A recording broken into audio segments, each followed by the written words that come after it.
Patungo nga sa labanan si Francesco at ang bishop, kung saan habang lumilipad sila ay iniisip ng bishop na ang tinatawag nilang evil cultivator ay mula mismo sa matuwid na organisasyon ng Dragnet and Snares. Ang larawan nga umanong ito ang matibay na patunay, ito ay ang larawan na binigay ni Saitama sa kanya. Iniisip nga din ito na kung hindi siya nagkakamali ay ito ang dalagitang miyembro ng Dragnet and Snares na isang Earth-type Awaken, at kasalukuyang nasa frontline ng labanan. Samantala sa lugar naman kung saan nagaganap ang labanan, ay kasalukuyang patungo si Shu sa lugar kung saan bumabagsak ang mga espada mula sa kanilang formation. Sinabi din ni Shu na magpahinga na muna si Xiaoyu, at siya na ang bahala sa lahat. Habang ang bishop naman ay kasalukuyang lumilipad sa itaas, at iniisip na ang isa sa mga tinuturing na bayani sa digmaang ito ng Dragnet and Snares, ay walang iba kundi ang Soul Wielder o may abilidad na gawin alipin ang mga kaluluwa. Iniisip nga din ng bishop na habang tumatagal ay nagiging interesante ang mga nangyayari, at sigurado nga daw siya na magkakagulo ang Dragnet and Snares pag nalaman nila ang tungkol dito.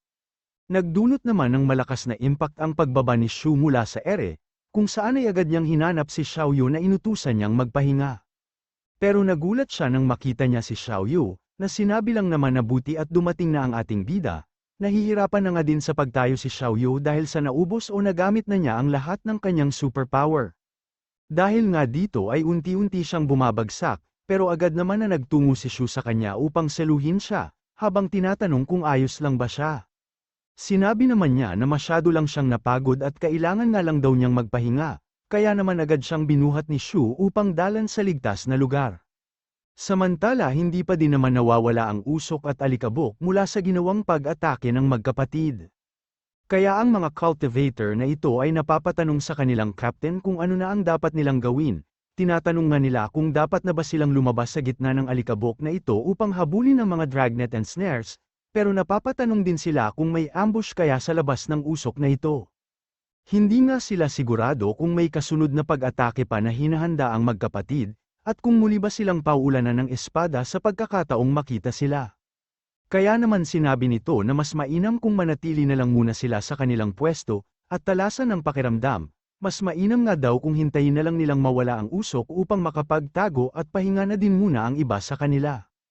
Sa labas nga ng makapal na usok ay naghihintay ang mga miyembro ng Dragnet and Snares, dito ay pinagtatawanan nila ang mga kalaban na natatakot lumabas sa usok. Tinawag nga din nilang Great Sword Master at Dragon Rider ang ating bida, sabay sabi na karapat-dapat talaga si Queen Lucy sa kanyang reputasyon bilang 9th Dragnet. Sinabi naman ng isa na nangangati na din ang mga kamay niya na gamitin ang kanyang espada, sinabi nga din niya na pagbalik ni Queen Lucy ay agad siyang susunod at sasama sa ating bida, upang maturuan ng leksyon ang mga kalaban. Samantala sinabi naman ng kambal o ng 7th at 8th Dragnet na tumaas ang moral ng kanilang mga kasamahan matapos ang matagumpay na pag-atake ng magkapatid. Pero mas mainam nga daw sana kung may dalawang Lucio, para wala na silang kailangang ipag-alala at makauwi na upang makapaglaro ng video games. Pero bigla nilang nakita ang silawit na ito, at narinig na mabilis itong patungo sa kanila, habang ang mga kasamahan naman sa likod nila ay napapatanong kung si Queen Lucy na ba ang patungo sa kanila. Hindi nga sila nagkamali, dahil ang ating bida o si Queen Lucy ay tumalon palabas sa usok, habang buhat-buhat si Xiaoyu, kaya naman masyado ang tuwa ng mga sundalong ito na sinabing nais nilang sundan ang ating bida. Nanilagpasan lang naman sila, kaya napapatanong silang lahat kung hindi ba nagtungo si Lucio dito upang lumaban, at kung bakit tumatakbo siya sa gitna ng digmaan. Pero tinanong lang naman ni Lucio kung ano pa ba ang silbi na labanan sila ngayon, dahil nga sa naligtas na niya ang kanyang kapatid, at nagtungo lang din naman ang kambal dito upang iligtas si Xiaoyu. Sinabi nga din ni Shu na magsasayang lang sila ng lakas sa mga mahihinang nilalang, at sinabi nga din ni Xiaoyu na wag na silang tumunganga, sabay sinabi na bilisan na nila ang pagtakbo. Agad na nga din silang tumakbo at sinundan ang ating bida, dito ay tinanong ng kambal kung hindi ba pwedeng kumilos naman ang ating bida nang naaayon sa ginawa niyang pag-atake, ayos na nga daw ang pasok niya o entrada niya sa labanan. Pero bakit ngayon ay parang naduduwag na siya sa bilis ng kanyang pagtakbo? Sinabi lang naman ni Shu na nais niya din sanang magyabang sa mga kalaban, pero yun na nga daw ang pinakamagandang atake niya sa ngayon, at wala na siyang natatagong baraha na mas malakas pa sa ginawa niya. Makalipas naman ang 10 minuto ay unti-unti nang nawawala ang usok at alikabok, At dito nga ay masyado pa ding alerto ang mga ito at naghahanda sa anumang ambush na pwedeng mangyari. Sinabi nga din nila na kailangan nilang maghanda at walang hihiwalay sa grupo. Pero matapos mawala ang usok, ay wala na din naman silang makitang kalaban dahilan upang ma-shock sila. Patuloy pa din naman sa pagtakbo si Shu at nalalapit na siya sa fortress ng Dragnet and Snares, nang bigla niyang naramdaman ng enerhiya mula sa mga A-rank na lumilipad. Nagtungo nga ang Bishop at si Francesco kay Tandang Bailey at Chaos, upang tulungan sa labanan ng Saint, habang si Shu naman ay napapaisip lang kung bakit lahat ng A-rank ng kalaban ay andito na. Agad na din siyang sumigaw at sinabihan si Tandang Bailey at Chaos na tumakbo na, dahil may mga pasugad pa sa kanilang mga A-rank. Nagulat na nga lang din si Tandang Bailey nang mapansin niya ang ginawang pag-atake, na agad naman niyang iniwasan. Matapos na niyang makita ang mga taga-CDF ay iniisip ni Tandang Bailey na mahihirapan siyang labanan ang mga ito, kaya mas mainam kung umalis na siya kaagad. Samantala sinabi naman ng Bishop na hindi niya lubos akalain na mahihirapan sa labanan ang mayabang na Saint, sabay tanong kung kaya pa ba niyang magpatuloy, at syempre wika naman ng Saint na hanggang ngayon nga daw ay nagpapainit o warm-up pa lang. Agad namang sumugod ang Bishop habang sinasabi sa Saint na huwag siyang maging pabigat. Hinabol nga nila si Tandang Bailey at si Chaos, na napansin ng ating bida na bumabagal ang paglipad. Napapatanong nga siya sa kung ano ang nangyayari kay Chaos, na inaapura niya dahil malapit na silang mahabol ng mga kalaban. Hanggang sa naabutan na siya ni Francesco, na agad nilabas ang espada at inatake si Chaos sa kanyang likuran. Masyado naman ang galit ni Chaos matapos maputol ang kanyang mga buhok sa pag-atake ni Francesco, sabay tanong kung bakit hindi na lang ang sarili niyang buhok ang putulin niya, pero si Francesco ay natulala lang naman dahil sa tunog na lumalabas kay Chaos, at kung ano daw ang nais nitong sabihin. Hanggang sa hinampes na nga lang siya ni Chaos gamit ang kanyang buntot, sabay pinaluputan nito kaya naman agad na nang hihingi ng tulong si Francesco sa Bishop. Agad din namang nagtungo ang Bishop sa kanila upang tulungan si Francesco, kaya agad sumigaw ang ating bida upang sabihin na mag-ingat si Chaos. Sinabi nga din nito na hindi niya kailangan labanan ang mga taga-CDF at mas mainam kung umatras na lang siya. Pero ginamit naman ni Chaos ang pamatay niyang dura, dahilan upang mapaliguan ng laway ang Bishop, pero ang inaalala lang nito ay ang kanyang magic item o espada na tila agad kinalawang. Pero kahit puro kalawang na nga ang mga ito ay mabilis pa din inagaw ni Chaos ang kanilang espada, na may kasama pang pagsampal gamit ang kanyang buntot, dahilan upang ma-shock na lang din ang dalawa. Dahil naman sa pagnakaw, pag-agaw ni Chaos sa kanilang espada, ay na-realize ni Shu na ito ang dahilan kung bakit bumagal lumipad si Chaos kanina, sabay tanong kung saan kaya ito natutunan ni Chaos, at tinuturo nga siya ng mga tingin ni Xiaoyu. Matapos ng maagaw at kain ni Chaos ang kanilang espada ay nangunguna pa ito ngayon sa pagtakas, pero hindi naman makapaniwala si Shu na sumunod talaga ang mga kalaban hanggang sa kanilang fortress. Agad na niyang binuksan ang kanyang system upang bumili ng Starfruit, at iniisip na kailangan niyang ma-recover ang kanyang nagamit na kapangyarihan at sword power. Agad na din niya itong kinain, kaya naman bigla siyang nabalot ng superpower o star power, kasabay nga din ito ay nagliwanag ang isa pa niyang bituin, kaya naman muling naging doble ang bilang ng Yin Restoring. Ayon nga sa ating bida ay 576 na ang Yin Restoring niya. Pag nagpatuloy nga daw ang ganitong bilis, ay siguradong kalaunan ay mas madami na ang Yin Restoring kumpara sa sword power niya, na mayroong embryo ng kidlat. Bigla namang sinabi ni Xiaoyu na hindi na kailangan mag-alala ni Shu sa kanya, bumalik na nga daw ang iba niyang lakas, kaya mas mainam kung tulungan nila ang mga kasamahan nila na nasa taas ng fortress. Sige wika naman ng ating bida, sinabi nga din niya na malamang sa ito na ang final na labanan nila, at malamang nga daw na hindi na magtatagal bago lumabas ang misteryosong lalaki sa likod ng lahat ng ito. Sinabi din ni Shu na kahit anong mangyari ay puprotektahan niya si Xiaoyu. Matapos nito ay tumakbo ang magkapatid patungo sa taas ng fortress, habang si Tandang Bailey naman ay iniisip na seryoso na ang mga kalaban dahil sinundan sila hanggang sa fortress, kaya naman agad niyang nilabas ang kanyang talisman. Agad na din niyang tinaas ito, dahilan upang maalerto ang mga kalaban na mabilis lumipad palayo, upang umatras, kaya napapaisip si Tandang Bailey kung bakit sila umatras. Hindi pa nga daw niya nasama ng espiritu mula sa kanyang talisman. At mukhang umatras pala sila matapos makita sa fortress si Nieting, na agad sinabihan ng mga kalaban na umalis na kung hindi pa sila nagsasawa sa kanilang buhay. Pero biglang tumawa ang duwag na Bishop, at sinabi na wala ng pagpapanggap na kailangan pa.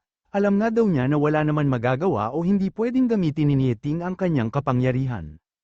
Sabay tanong kung kaya bang isakripisyo ni Nieting ang buhay ng milyon-milyong tao, pero duda nga daw ang bishop na magagawa ni Nieting ang ganung bagay, dahil sa matuwid niyang paniniwala. Sinabi nga din ng saint na hindi naman talaga maiiwasan ang digmaang ito laban sa Dragnet and Snares, pero sayang nga lang daw at hindi makakasali si Nieting sa labanan, dahil siguradong mawawasak ang lahat o ang daigdig.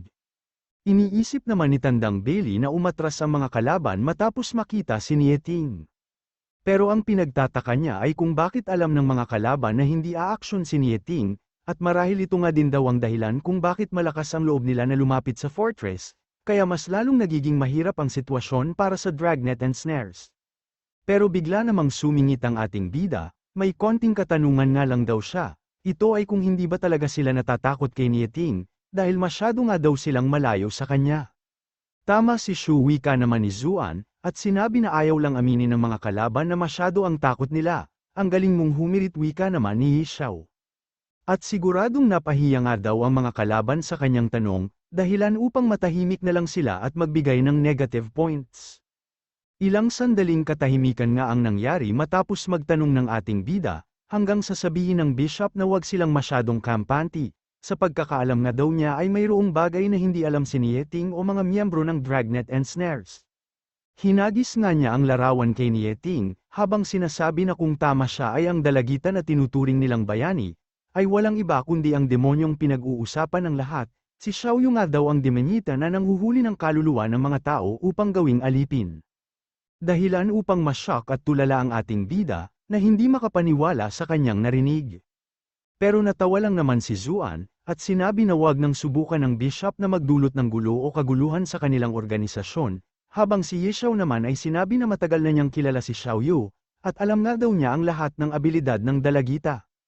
Pero teka lang, wika naman ni Negrito, kaya natahimik ang dalawa at tumingin kay Nieting, na kasalukuyan namang nakatingin sa larawan na binigay ng bishop, pero higit sa lahat ay hindi ito nagsasalita.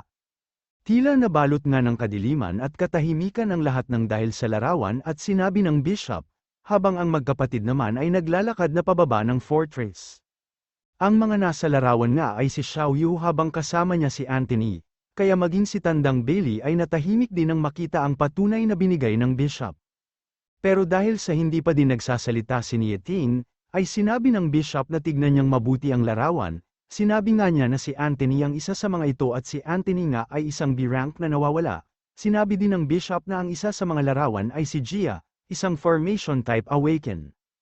Bigla nga ding sumigaw ang bishop at sinabi na hindi triple awaken si Xiaoyu, kundi ay isa siyang demonyo o masamang tao na nanghuhuli ng kaluluwa ng mga tao.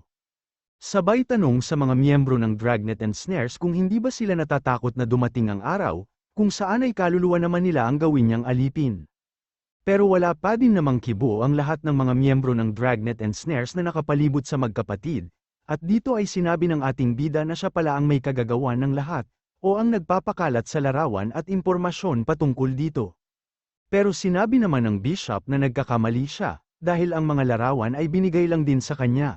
Sabay tanong sa mga miyembro ng Dragnet and Snares kung patuloy pa din ba nilang protektahan ang masamang tao o demonyeta. Muli tinanong naman ni Shu ang bishop kung sino ang nagbigay ng mga larawan sa kanya. Pag sinabi nga daw ng bishop kung sino ang nagbigay ng larawan ay bibigyan niya ng mabilis na kamatayan ang bishop. Na agad namang natawa, tinatanong nga niya kung may abilidad ba ang ating bida na patayin siya. Sinabi nga din ng bishop na ito na ang pinaka nakakatawang joke na narinig niya sa tala ng kanyang buhay, pero kaysa pinagbabantaan nga daw siya ng ating bida ay mas mainam kung isipin na lang niya ang sitwasyon nila ngayon sa Dragnet and Snares. At nananatili pa din ngang tahimik ang lahat, maging si Zuan at Yixiao na kanina lang ay tumatawa pa, kaya iniisip ni Shu na hindi talaga matatanggap ng ibang tao ang abilidad ng kanyang kapatid. Nanginginig na nga din sa takot si Xiaoyu, habang nakahawak sa kamay ng ating bida na masyado naman ang gigil, hanggang sa ilang sandali pa nga ang nakalipas ay nanatili pa ding tahimik ang lahat, kung saan ay ang pagbuga lang ng hangin ang maririnig. Hindi na nga nakatiis ang bishop at dahil nga daw sa mahaba o matagal na katahimikan ay dumating na din ang backup force nila, sabay tanong kung ano na ang desisyon ni Nieting at ng mga taga Dragnet and Snares. Agad nga din siyang naghanda ng pag-atake, at sinabing kung hindi nila kayang patayin si Xiaoyu, ay tutulungan na niya ang mga taga-Dragnet and Snares upang matapos na ang lahat. Gayunpaman ay nananatili pa din namang tahimik si Nieting. Hanggang sa bigla na nga lang na-shock ang magkapatid dahil sa pag-atake ng Bishop, at agad nga din niyang ginamit ang Yin Restoring upang depensahan ang atake ng Bishop. Sunod nito ay muling natahimik si Shu, hanggang sa tinawag niya ang kanyang kapatid sa pangalan nito, at sinabi na huwag niyang kakalimutan na ayusin ang sintas ng kanyang sapatos, bago siya pumatay. Magaling ka talagang Sam-iron ang eksena, wika lang naman ni Xiaoyu na naiiyak na. Pero matapos ayusin ni Shu ang tali ng kanyang sapatos, ay sinabi nito na wala nang mas importante pa kaysa sa tali ng kanyang sapatos, dahil pwede siyang madapa pag hindi maayos ang pagkakatali nito. Bigla nga nilang naalala ang mga nakaraan at iniisip na basta magkasama sila ay wala silang dapat ikatakot, kahit pa nga daw itakwil o ipagtabuyan na sila ng buong mundo, dahil pwede naman silang magsimula ulit. Hanggang sa biglang nagulat si Shunang, magtungo sa kanyang harapan si Negrito at Zuan upang makiusap, sinabi nga ng dalawa na kung hindi kayang tanggapin ng Dragnet and Snare si Xiaoyu ay hayaan na lang silang makaalis. Sinabi nga din ni Zuan na mas mainam kung pabayaan na lang sila, dahil ayaw niya din namang labanan o saktan ang mga kakilala o kaibigan nila, nananatili pa ding mga tahimik hanggang sa matawa ang magjuwa. Sunod ay nagsalita naman si Ji Chao at sinabi na wag isipin ni Negrito at Zuan na sila lang ang kaibigan ni Lu Shu at Xiaoyu, dahil lahat naman daw sila dito ay kaibigan ng magkapatid. Pero sinabi nga din ni Ji Chao na kailangan pa nilang hintayin ang desisyon ni Nieting sa bagay na ito.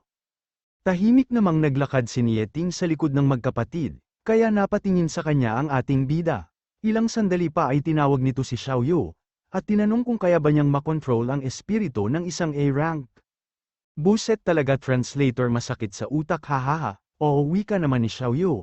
Kaya sige kung ganun, wika ni Nieting. Sinabi nga din ni Nieting na ang isang puting langaw na lumilipad ay masyado nang nakakainis, pero mukhang mainam nga daw ang espiritu nito, kaya naman nakaramdam ng panganib ang Bishop. At tinanong nga niya si Nieting kung ano ang ibig niyang sabihin. Tinanong nga din niya kung ang Dragnet and Snares ba ay nais na kalabanin ng buong mundo, para lang sa batang katulad ni Xiaoyu. Pero nilagay lang naman ni Nieting sa kanyang tabi ang box na nakuha nila sa puno ng walnut. At sinabi na masyado silang pala desisyon, wala nga daw karapatan ang Bishop na husgahan ang cultivation technique ng isang tao, isa pa ay ayaw niya din ang ginagawa o mga sinasabi nito na halos makaapekto na sa moral ng kanilang mga kasamahan. Dahil kung si Nieting nga daw ang tatanungin ay wala namang ganap na kasamaan o kabutihan, sabay tanong sa kung ano ang problema sa abilidad ni Xiaoyu, sinabi nga din niya na ang mga alipin o kinukuhanan lang ni Xiaoyu ng espiritu ay ang mga masasamang tao, at nababagay nga lang daw sa kanila yon. Tumayo nga din si Nieting sa pader ng kanilang fortress, at dito ay sinabi niyang makinig ang lahat sa kanya. Sinabi nga niya na mag-isang pumatay si Xiaoyu ng libu-libong Earth-type awaken sa digmaan sa Changbai Mountain. Sunod ay sinabi ni Nieting na tinulungan ni Xiaoyu ang 9th Dragnet o ang ating bida sa paggamit niya ng Sword Rain, at muli ay pumatay ng libu-libong kalaban. Kaya magmula sa araw na ito, ay si Xiaoyu na ang pang-11 o 11th Dragnet. Sinabi din ni Nieting na para protektahan si Xiaoyu, ay hindi magdadalawang isip ang organisasyon ng Dragnet and Snares, upang kalabanin ang buong mundo. Hindi nga makapaniwala si Xiaoyu sa lahat ng narinig niya at sinabi ni Nieting, dahilan naman upang masabi ng ating bida na nangingibabaw pa din ang kabaitan o kagandahang puso ng mga tao sa daigdig na ito. Pero si Xiaoyu naman ay tahimik pa din at mahigpit ang naging pagkakahawak sa braso ng ating bida, na tinatanong kung kinikilig ba siya sa mga nangyayari, pero pinatigil lang naman siyang magsalita nito. Ilang sandali pa ay napangiti ito, hindi nga daw niya akalain na magkakatotoo ang pangarap niyang maging isang Dragnet, dahil ginagawa lang naman niya ang lahat para sa ating bida. Akala nga daw niya ay kailangan pa niyang bugbugin ang lahat ng Dragnets, kumbinsihin pala upang pumayag silang maging Dragnet din siya. Habang nakatingin naman si Nieting sa masyado ang tuwa at pakyut na si Xiaoyu, ay napapatanong ang Bishop sa kung ano na ang mangyayari. Ang pagkakaalam nga daw niya ay hindi pwedeng gamitin ni Nieting ang kanyang kapangyarihan. Pero bakit daw kaya masyadong kumpiyansa ito at nakuha pa siyang pagbantaan? Abay malay ko, wika naman ni Francesco, at ilang sandali pa nga ang nakalipas ay makikita na ang seryosong mukha ni Nieting, at naghahanda ng ilabas ang kanyang galit, kaya biglang napa-atras ang Bishop sa takot, Iniisip nga nito na seryoso at nais talagang pumatay ni Niyiting, at sigurado nga daw na siya ang target nito.